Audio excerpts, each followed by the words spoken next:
টিকটকারদের ঋণ শোধ করতে পারবেন না বলে জানিয়েছেন কক্সবাজার ৩ আসনের সংসদ সদস্য জাতীয় সংসদের হুইপ সাইমুম সরওয়ার কমল।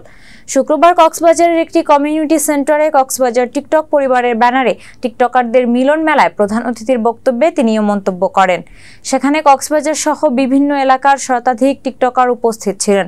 এ সময় টিকটকারদের ঋণ শোধ করতে পারবেন না জানিয়ে এমপি সাইমুম সরওয়ার কমল বলেন, গত সংসদ নির্বাচনে আমার আসনের সমস্ত টিকটক পরিবারের সদস্যবৃন্দ আমার জন্য অনেক কষ্ট করেছেন, আমার পক্ষে স্ট্যাটাস দিয়েছেন, আপনারা অনলাইন যুদ্ধের সামিল হয়েছেন। এই ঋণ আমি কখনো শোধ করতে পারবো না।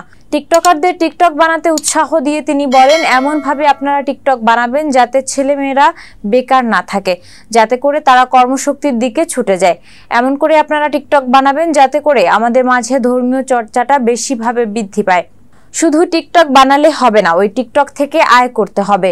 মনে রাখতে হবে, অর্থ আয় ছাড়া নিজের পেট চলবে না, গাড়িও চলবে না। এ সময় তিনি বলেন, আমি আজকে খুব বেশি আনন্দিত, কারণ কক্সবাজার জেলার টিকটক পরিবারের গুরুত্বপূর্ণ প্রায় সবাইকে এখানে দেখতে পাচ্ছি। এটা আমাদের জন্য অনেক বড় একটা সুযোগ।